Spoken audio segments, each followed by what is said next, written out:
अनीता बख्शी वर्मा और आप देख रहे हैं आर्य खबर। भारत मंडपम में इंडिया एआई इम्पैक्ट समिट 2026 सफल रहा। हालांकि इस समिट में कई विवाद भी शामिल रहे, लेकिन अगर एआई समिट की बात की जाए तो एआई में विश्व को अपार संभावनाएं दिख रही हैं। लेकिन इसके अलावा क्या है इसकी चुनौतियां, इस पर बात करने के लिए हमारे पास हैं, आज जुड़ रही हैं हमारे साथ लेखिका और डीयू की प्रोफेसर रचना प्रसाद जी। रत्ना प्रसाद जी, आपका आर्य खबर में बहुत बहुत स्वागत है। सबसे पहला सवाल तो यही है कि जिस तरह से ये समिट हुआ है और काफी अपार संभावनाएं जो हैं, संभावनाओं वाला एआई जो है वो दिख रहा है, पूरे विश्व को दिख रहा है, ना केवल भारत को। इसे आप किस रूप में देखती हैं? नमस्कार रीता जी, और बहुत बहुत धन्यवाद मुझे अपने इस प्रोग्राम में शामिल करने के लिए। रीता जी, मैं ये जो एआई समिट, जो भी भारत का ग्लोबल एआई समिट हुआ, जो पहली बार दिल्ली में भारत मंडपम में ऑर्गेनाइज किया गया, उसका मैं भी पार्ट थी।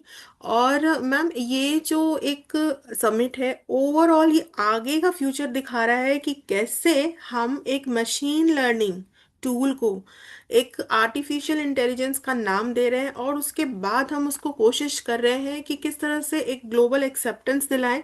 और ह्यूमन ट्रांसफॉर्मेशन भी इसको कहा गया कि भारत, ये जो है ग्लोबल इतिहास में ये ह्यूमन ट्रांसफॉर्मेशन है। आने वाले समय में ये किस तरह से हम जो एक टूल है उससे हम अपनी लाइफ को थोड़ा आसान करके, और उसके साथ कुछ नई कैपेबिलिटी चीज़ों को सीख के हम कुछ अच्छा अचीव कर पाएं, इनोवेट कर पाएं, इसको अकाउंटेबल बना पाएं, संवेदनशील बना पाएं। ये सारी चीज़ों की पहल कोशिश की गई कि क्योंकि ये एक रियलिटी है आज का एआई। और उसके पहले हम टेक्नोलॉजी की बात करते थे, इंफॉर्मेशन टेक्नोलॉजी की। ऐसा है नहीं कि कोई न्यू टेक्नोलॉजी जो है हम उससे परिचित नहीं है। Every generation has certain reform, certain transformation, और उसके साथ साथ हमें साथ चलना है, चाहे जो भी चुनौतियां हों। तो ये एक एआई का दौर है बिल्कुल। मैम। 2026 शिखर सम्मेलन में भारत की पैक्स सिलिका पहल में शामिल होने का आप क्या महत्व है? रीता जी, ये जो इंडिया की बेसिकली डिपेंडेंसी रही है बहुत कुछ कुछ संदर्भों में, जिसमें हम कई बार इसको भी देखते हैं कि हम अब कोशिश कर रहे हैं कि टेक्नोलॉजी में हम अमेरिका, चाइना, इनसे आगे निकलकर जो हम कोशिश करें कि अपना, चाहे सोफिस्टिकेटेड हम चिप्स का इस्तेमाल कर रहे हैं या कोई और टेक्नोलॉजी का इस्तेमाल कर रहे हैं, उसके लिए हम अपना सॉवरेनिटी हमें हो।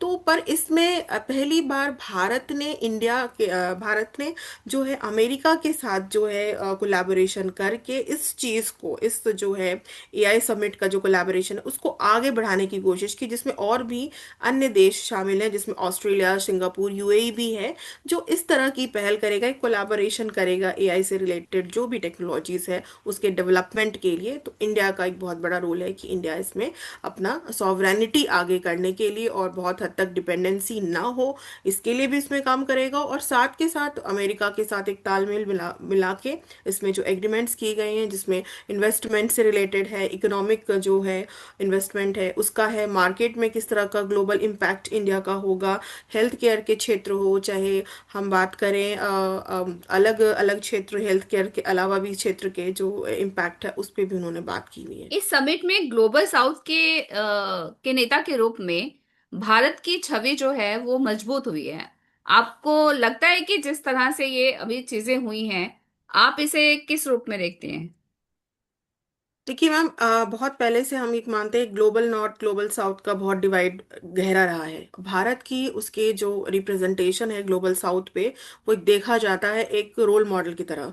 और भारत ने जब इस बार पहली बार एआई समिट, पहले भी एआई समिट हुए हैं जो ग्लोबल लेवल पे हुए हैं, और इस बार नेशनल लेवल पे भारत में हुआ, तो इसका ये देखा गया, लोग प्रतिक्रियाएं लोगों की ये थी कि भारत क्या एफर्ट्स लेगा इस पे, भारत किस तरह से रिप्रेजेंट करेगा। तो भारत ने मानव, जो प्रधानमंत्री जी नरेंद्र मोदी जी ने जो मानव जो लॉन्च किया है, आधार इंडिया का, भारत जेन जो लॉन्च किया है, जो मानव बात करता है कि कैसे हम एआई को एथिकली और मॉरली अकाउंटेबल बनाएंगे, लीगल बनाएंगे, और वो बहुत ज़्यादा संवेदनशील होगा। तो इस तरह से ग्लोबल साउथ में इसी तरह के क्वेश्चंस जो हैं डेवलपिंग कंट्रीज में रेज किए गए, और एक तरीके से एक बड़ा रोल मॉडल है ग्लोबल साउथ के लिए कि क्योंकि कोई भी देश ऐसा नहीं है कि जो एआई को नहीं अपनाएगा या उसके पास चैलेंजेस नहीं आएंगी। तो भारत एक तरीके से हम मान सकते हैं कि ऐसा प्लेटफॉर्म है, एक आधार मात्र है जो बाकी कंट्रीज को हेल्प करता है इन्फ्लुएंस करने की, भारत से सीखे कि हम किस तरह के एआई तरह का जो हम आधार है उसको तय कर रहे हैं, फाउंडेशन कर रहे हैं, ताकि आगे वो लोग उसको हम उस तरह से इम्प्लीमेंट करें आने वाले समय बिल्कुल, में। जिस तरह से आपने बताया कि ये तो माना ही जा रहा है कि एआई जो है भविष्य का, उसमें काफी अपार संभावना है, लेकिन एक चुनौती के रूप में अगर बात की जाए एआई की, तो ये भी कहा जा रहा है कि काफी मतलब लोगों को डर है इस एआई को लेके, कि कहीं ऐसा ना हो कि जो एआई है वही सभी कुछ ऑक्युपाई कर ले। और जैसे ये भी कहा जा रहा है, जानकारों को ये माने कि वर्ल्ड का जो 40% मैनुअल वर्क है, वर्कलोड जो है, वो एआई संभाल लेगा। तो अब सवाल ये भी किया जा रहा है कि वो जो 40% लोग काम कर रहे हैं वो कहाँ जाएंगे। डेवलप्ड कंट्री की अलग बात है, लेकिन जो भारत जैसा देश है, डेवलपिंग कंट्री में तो ये बात जो है वो लोगों को डरा रही है, परेशान कर रही है।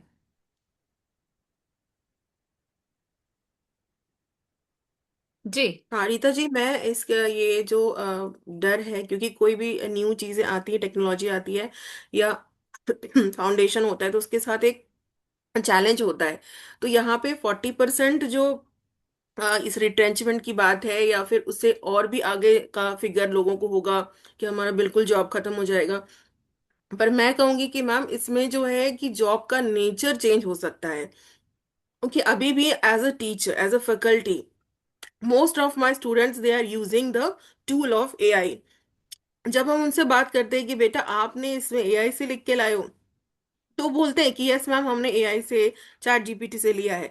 तो पर हम उनको लिमिट करते हैं कि आप कितना कंटेंट यूज कर सकते हैं।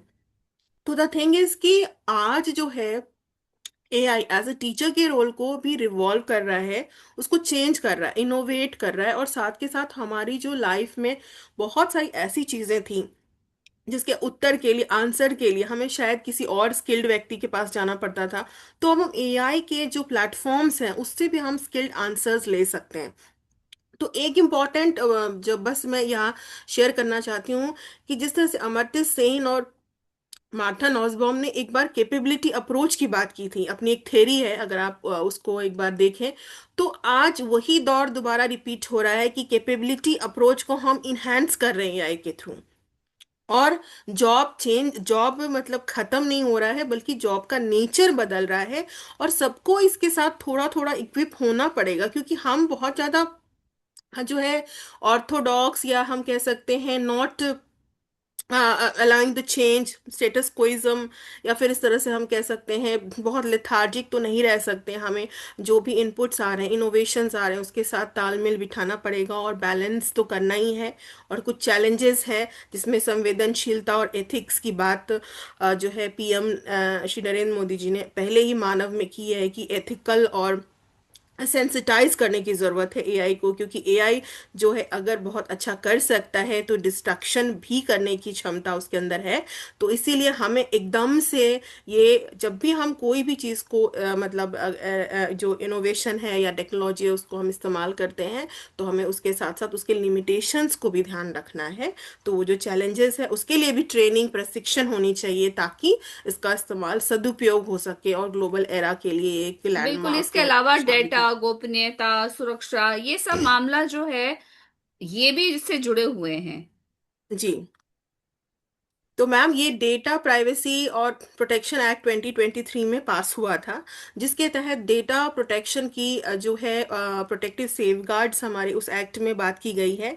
और ऐसी कंपनियां जो डेटा ब्रीच करती हैं या फिर कुछ इस तरह के डेटास को जो है लेके आती हैं जो बहुत इलीगल हैं, तो उस पे भी जो वो पेनाल्टी दिया गया है, कुछ जो है फाइन्स उसमें दिया गया उन लोगों के लिए। और ऐसी कंपनीज जिनके पास डेटा होती हैं, they are also accountable for those informations. तो अगर हम डेटा प्राइवेसी प्रोटेक्शन एक्ट 2023 पढ़ें, तो उसमें ये सारा ब्यौरा मेंशन किया गया। और साथ के साथ इस जो AI summit, global AI summit हुआ, उसमें भी मानव के थ्रू, भारत जैन के थ्रू ये बात की गई है कि डेटा को, और एआई कोष का भी एक आधार तय किया गया है, जहाँ पे ये डेटा जो है इसकी प्राइवेसी का को सुनिश्चित करने का आधार भी कंपनियों के पास होगा, और जो लोग इस पे काम कर रहे हैं। तो एक बैलेंस करने की कोशिश की है, एक रेवोल्यूशन के साथ साथ प्रोटेक्शन, ये दोनों बैलेंस करना है कि हमें machine learning, from machine learning to learning machine, जैसा वो नरेंद्र मोदी जी कहते हैं। तो इस बात पे मैं बिल्कुल सहमत हूँ कि ये है मैम। बिल्कुल, जिस तरह से ये आपने बात बताई है उससे ये जाहिर है। और एआई की जो विश्व में और भारत में भी जिस तरह से अपनाया जा रहा है, उससे ये बात तो मानने वाली है कि जो एआई है उसका भविष्य काफी, उसमें काफी अपार संभावनाएं हैं। जरूरत है उसे नैतिकता और जिम्मेदारी से अपनाने की। इस पूरे मुद्दे पर जी, हमसे बात करने के लिए आपका बहुत बहुत धन्यवाद। Thank you ma'am.